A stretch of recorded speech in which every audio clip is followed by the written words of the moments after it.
Welcome to Minute Reads, where we bring you concise and engaging audiobook summaries. Whether you're looking for a quick overview or a refresher on key points, Minute Reads has got you covered.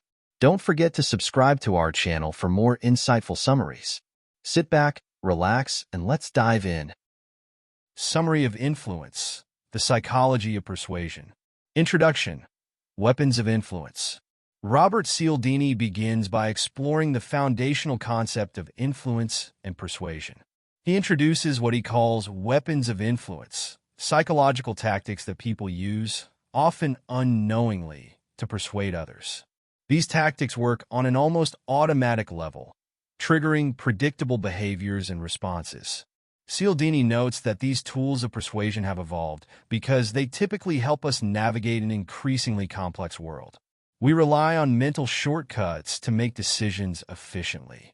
However, these shortcuts can be exploited by those who understand them well. He outlines how people are susceptible to influence due to the rapid pace of modern life, which often leaves little room for thoughtful deliberation. As a result, we tend to follow set patterns of behavior based on these influential triggers. Cialdini also introduces the concept of compliance professionals. These are individuals such as salespeople, marketers, and advertisers who master the art of persuasion to gain compliance from others. By tapping into these psychological triggers, they can lead people to act in ways that might not always be in their best interest.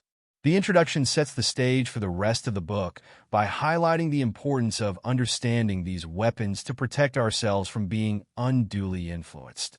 Cialdini emphasizes that awareness of these tactics is the first step toward resisting their power. Reciprocation: The Old Give and Take. In the first chapter, Robert Cialdini delves into the principle of reciprocation. This is one of the most powerful psychological tools of influence. The principle operates on a simple yet deeply ingrained social rule.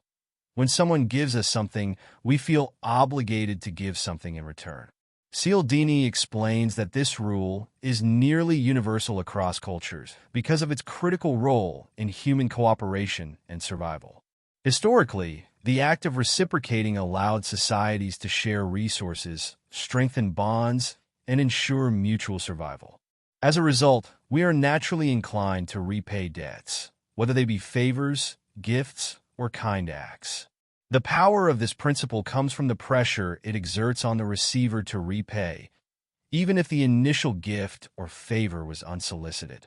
Cialdini uses several examples to illustrate this point, such as how charities often send small gifts in the mail, like address labels, before asking for a donation. This small gesture triggers a sense of indebtedness, making the recipient more likely to comply with the request.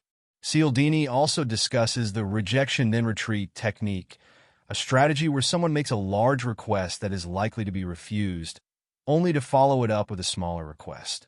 Because the second request seems more reasonable by comparison, and because the person making the request appears to have compromised, the recipient feels compelled to reciprocate by agreeing to the smaller request. This is a tactic often used in negotiations and sales. The rule of reciprocation can lead people to comply with requests they might otherwise reject because the internal and societal pressure to avoid being seen as ungrateful or selfish is strong. Cialdini warns that this tool of influence can be used manipulatively, as it preys on our deep-rooted desire to maintain social harmony through the act of giving and taking. Overall, this chapter reveals how the principle of reciprocation plays a key role in our daily interactions and decision-making, often without us even realizing it. By recognizing this tendency, individuals can become more aware of when they're being influenced by this powerful social force. Commitment and Consistency: Hobgoblins of the Mind. In this chapter, Robert Cialdini explores the principle of commitment and consistency. He reveals how deeply humans value consistency and how our desire to remain consistent with our past actions and beliefs can be a powerful tool of persuasion. Cialdini explains that once we commit to something, whether verbally, in writing, or through actions, we are more likely to act in ways that align with that commitment. This need for consistency arises from both an internal desire for personal coherence and an external desire to appear dependable in the eyes of others. He discusses how consistency provides a shortcut for making decisions, reducing the need for complex thinking. Once we've made a decision, we tend to stick with it, even in the face of contradictory evidence, because changing our mind might make us feel uncomfortable or seem unreliable to others. Cialdini illustrates this principle with a foot-in-the-door technique. In this strategy, people are first asked to agree to a small, almost trivial request. Once they have agreed, they are more likely to comply with larger, more significant requests later on. This happens because the initial commitment sets a precedent, and to remain consistent, the person feels compelled to continue agreeing to similar or related actions. For example, someone who agrees to sign a petition may be more likely to later donate to the cause they initially supported. Cialdini also points out that commitments are particularly effective when they are made publicly or require some level of effort. The more effort a person puts into a commitment, the more invested they become, and the stronger their desire to remain consistent with that commitment. This is why organizations often ask for small initial commitments from potential donors or members. Once someone has taken the first step, they are more likely to follow through on larger commitments. This principle of commitment and consistency can be used in both ethical and manipulative ways. On one hand, it helps individuals develop healthy habits and follow through on positive decisions. On the other hand, it can be exploited by salespeople, marketers, and others who use it to get people to agree to actions they might otherwise avoid. Cialdini cautions readers to be aware of this powerful tool of influence and to recognize when their desire for consistency may be leading them into decisions that are not in their best interest. The chapter shows how understanding this principle can empower individuals to resist being influenced by unnecessary or manipulative pressures, while also highlighting how deeply ingrained the need for consistency is in our psyche. Social proof. Truths are us. In this chapter, Robert Cialdini discusses the powerful concept of social proof. Social proof refers to the psychological phenomenon where people look to the actions and behaviors of others to determine what is correct or appropriate in a given situation. This principle operates on the idea that if many others are doing something, it must be the right thing to do. Cialdini explains that social proof is especially influential in situations where we are uncertain about what to do. When unsure of how to behave or make a decision, we tend to observe the actions of others and follow suit. This tendency helps us navigate unfamiliar situations and make decisions more efficiently. He provides various examples of how social proof is used to influence behavior. For instance, businesses often display testimonials or customer reviews to show that others have had positive experiences with their products or services. Similarly, advertising campaigns may feature phrases like America's favorite or most popular choice to leverage social proof and suggest that following the crowd is a safe and smart decision. Cialdini points out that social proof is particularly effective when we see the behavior of people similar to ourselves. We are more likely to be influenced by individuals we identify with, whether they share our values, background, or circumstances, because we believe their actions are relevant to our own lives.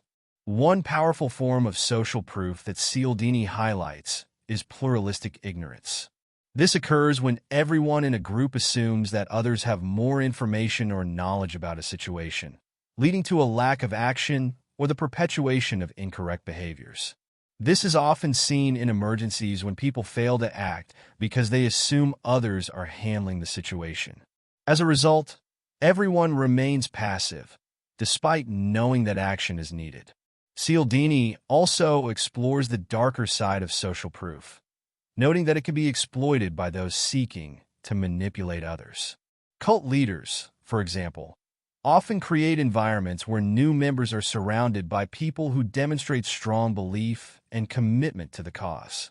This environment of conformity pressures the newcomer to adopt the same beliefs, even if they might have initially been skeptical. In conclusion, Cialdini argues that while social proof can help us make decisions in uncertain situations, it can also lead to poor judgment when blindly following the behavior of others. He urges readers to be aware of this powerful influence and to recognize when their decisions are being guided by the actions of others rather than their own reasoning. The chapter serves as a reminder that social proof can be a valuable tool for navigating life, but should be approached with caution to avoid being swayed into choices that may not align with our best interests. Liking, the friendly thief. In this chapter, Robert Cialdini examines the principle of liking as a powerful tool of persuasion. The concept is simple. We are more likely to comply with requests from people we like. Whether it's making a purchase, agreeing to a favor, or following advice, the likelihood of compliance increases when the request comes from someone we find likable. Cialdini outlines several factors that contribute to likability and how they are often used to influence others. Physical attractiveness. Cialdini explains the halo effect, where we subconsciously attribute positive traits such as intelligence, kindness, or honesty to individuals who are physically attractive. This bias leads us to trust and be more receptive to attractive people, even when there is no logical reason to do so. Advertisers and salespeople often exploit this by using good-looking individuals to endorse products, knowing that consumers are more likely to associate their appearance with the quality of the product. Similarity. People tend to like others who are similar to themselves, whether in terms of opinions, lifestyle, background, or appearance. Cialdini emphasizes that even small, superficial similarities, such as sharing a name or birth date, can foster a sense of connection and increase likability. Persuaders often use this tactic by finding or creating commonalities with their target to build rapport and trust. Compliments and praise. Cialdini discusses how compliments can effectively increase likability, even if the praise is not entirely genuine.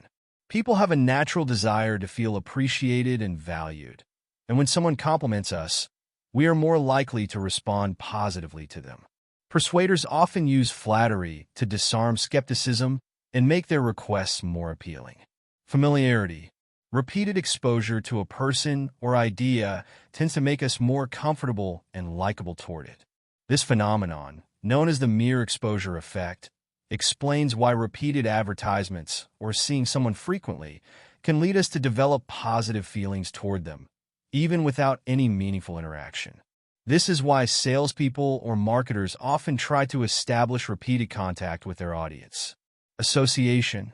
Cialdini also explains that likability can be transferred through association.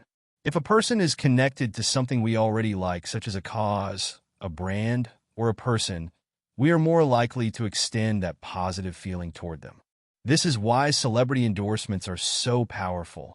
Our admiration for the celebrity transfers to the product they are endorsing. Cialdini emphasizes that while the principle of liking can facilitate genuine connections and mutual benefit, it can also be manipulated. He offers examples of how salespeople, politicians, and advertisers often use these tactics to gain trust and compliance from others, sometimes at the expense of the target's best interests. The key takeaway from this chapter is to be aware of the role that liking plays in persuasion. While it's natural to be influenced by people we like, it's important to recognize when that influence is being used strategically to manipulate our decisions. Cialdini encourages readers to be mindful of these tactics so they can better resist undue influence. Authority, directed deference. In this chapter, Robert Cialdini explores the principle of authority and how people tend to comply with requests or follow directions from figures of authority. This principle operates on the deep-rooted belief that those in positions of power or expertise have superior knowledge and should be obeyed, often without question. Cialdini explains that our inclination to follow authority is ingrained in society because it promotes order and structure. Authority figures, such as doctors, police officers, and government officials, are seen as trustworthy sources of guidance, and deferring to their expertise generally serves us well in most situations. However, this tendency to follow authority can be exploited by those who appear authoritative but may not have our best interests at heart.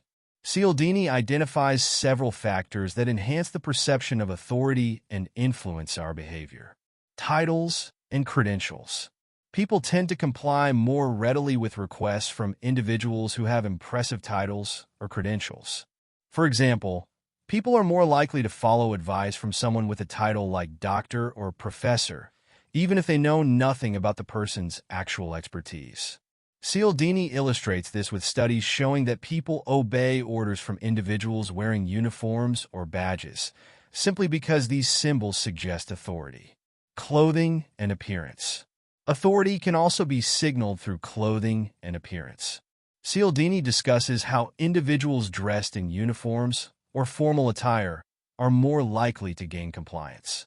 A business suit, a lab coat, or even a badge can create the illusion of authority, prompting people to follow directions or requests more readily. Advertisers and marketers often use models dressed in professional attire to convey a sense of authority and credibility. Trappings of success. Symbols of wealth and success, such as expensive cars, watches, or luxurious surroundings, can also enhance perceptions of authority. People often assume that those who have achieved material success are more knowledgeable or powerful, and they're more likely to defer to them. This is why advertisements frequently associate products with high-status individuals or luxurious lifestyles. Cialdini highlights several experiments that demonstrate the power of authority, including the famous Milgram experiment, where participants were willing to administer increasingly harmful electric shocks to another person simply because an authority figure in a lab coat told them to do so. The study revealed how deeply ingrained our obedience to authority is, even when it conflicts with our personal morals. He also warns that this deference to authority can be dangerous when it leads us to suspend our own judgment. Unscrupulous individuals can exploit the authority principle by adopting the appearance or symbols of authority to manipulate others for their benefit. Cialdini suggests that while it is often wise to follow the advice of experts and authority figures, we should remain vigilant and critically evaluate the legitimacy of the authority. This awareness can help us avoid being unduly influenced by those who merely present themselves as authoritative but may not have our best interests in mind. The chapter underscores the importance of recognizing the cues that trigger automatic obedience and encourages readers to think critically about whether the authority they are responding to is genuine and well-intentioned. Scarcity, the rule of the few. In this chapter, Robert Cialdini delves into the principle of scarcity, which suggests that people are more likely to desire something when they believe it is in limited supply. The scarcity principle taps into our natural fear of missing out, and it operates on the notion that opportunities, items, or information become more valuable when they are perceived as rare or fleeting. Cialdini explains that the scarcity principle is rooted in basic economic theory. When something is scarce, demand increases because people assume that the opportunity to acquire it might soon disappear. This instinct is not just about material goods, but can also apply to information, opportunities, or experiences. Several factors amplify the power of scarcity. Limited quantity. When something is available in limited quantity, people perceive it as more valuable. Whether it's a limited edition product or a service offered to only a few customers, the idea that something is scarce drives people to act quickly to avoid missing out. Cialdini notes how retailers frequently use phrases like, "only a few left in stock" to trigger this response. Time limitations. The scarcity effect is also heightened when there is a time limit placed on availability. Sales promotions, such as one-day-only deals, leverage this urgency by creating a deadline that compels people to act immediately. This sense of urgency often overrides careful decision-making, leading people to make impulsive choices out of fear that the opportunity will disappear. Loss aversion.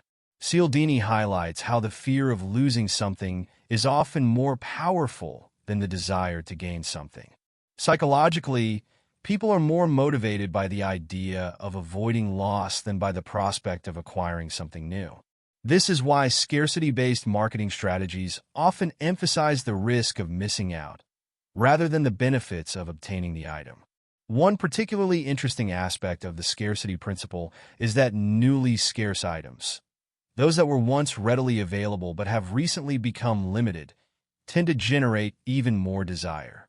Cialdini provides examples such as when an item goes on clearance or a product is about to be discontinued.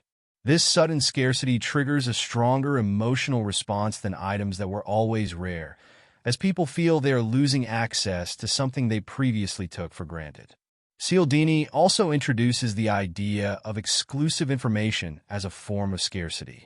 People are often more compelled to act on information they perceive as confidential or privileged because they believe they have access to something others do not. This is why phrases like secret tip or insider knowledge can be so persuasive. The chapter also explores the dangers of the scarcity principle. While it can drive positive behavior, such as encouraging people to seize valuable opportunities, it can also be manipulated to coerce people into making decisions they might later regret. Marketers and salespeople often use artificial scarcity, creating a false sense of limited availability, to pressure customers into buying quickly without considering whether they truly need or want the product. Cialdini advises readers to be mindful of how scarcity affects their decision-making.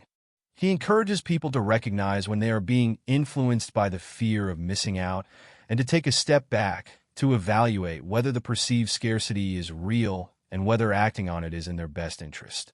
The chapter concludes by reinforcing that scarcity is a powerful motivator, but understanding its influence can help us make more thoughtful decisions and avoid being swayed by manipulative tactics. Epilogue: Instant Influence. In the epilogue, Robert Cialdini reflects on the overall power of the 6 principles of influence: reciprocation, commitment and consistency, social proof, liking, authority, and scarcity, and how they operate in everyday life. He describes these principles as shortcuts or mental triggers that allow people to make decisions quickly and efficiently without much deliberation. Cialdini emphasizes that these principles, when used ethically, can benefit both the influencer and the influenced. They can help build trust, cooperation, and social harmony, which are essential for functioning in complex societies.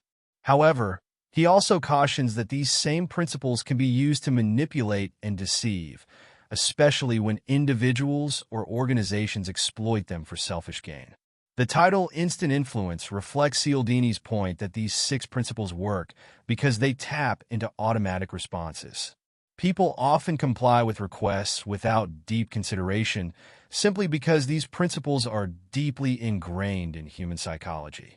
This is particularly useful in situations where decisions must be made quickly, but it can also leave individuals vulnerable to manipulation. In the epilogue, Cialdini urges readers to develop an awareness of how these influence tactics are being used on them in everyday interactions, whether in advertising, sales, relationships, or even politics.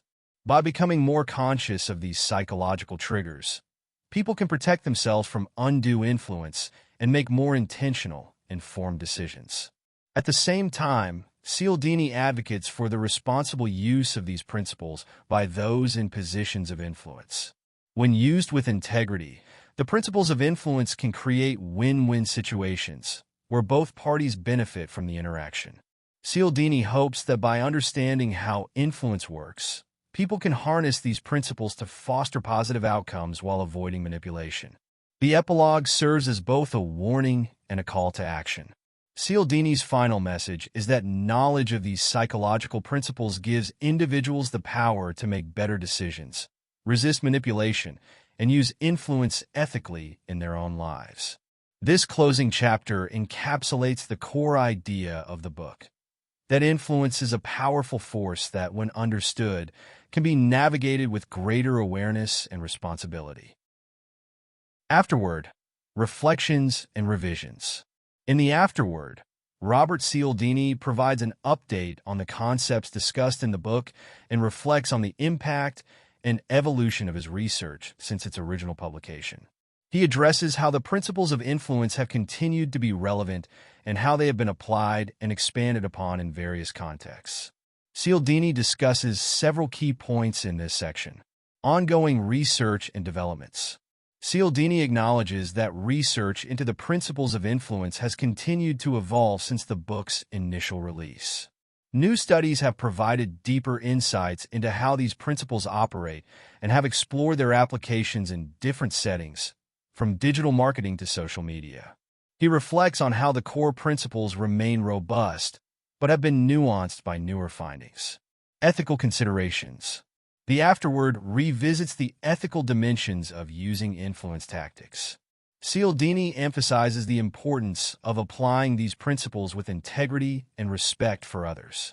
He reiterates the idea that while understanding influence can empower individuals to protect themselves from manipulation, it should also be used responsibly to foster positive interactions and outcomes. Influence in the digital age. Cialdini reflects on how the rise of digital technologies and social media has transformed the landscape of influence. He discusses how online platforms have created new opportunities for applying influence principles, such as through targeted advertising and social media algorithms. This new environment has amplified the reach and impact of influence tactics, making it even more crucial for individuals to be aware of these techniques. Practical applications. The Afterword includes reflections on the practical applications of the principles discussed in the book. Cialdini offers updated examples and insights into how businesses, marketers, and individuals can use these principles to achieve desired outcomes while maintaining ethical standards. He emphasizes that the principles of influence can be harnessed for constructive purposes, such as improving communication, building relationships, and achieving mutual goals. Personal reflections. Cialdini shares his personal experiences and observations since the publication of Influence. He reflects on the feedback and real-world examples he has encountered, noting how the principles have been applied in diverse situations and how they have influenced his own understanding of persuasion and influence. Overall, the Afterword serves as a reflection on the enduring relevance of the principles of influence and a call to use this knowledge wisely. Cialdini's insights highlight the importance of ongoing awareness and ethical considerations in the practice of influence, especially in a rapidly changing world. Thank you for listening to Minute Reads. If you enjoyed this audiobook summary, please like, share, and subscribe to our channel for more insightful summaries. Drop your reviews and book suggestions in the comments below. If you're looking to purchase this book, head down to the description for the link. Until next time, happy reading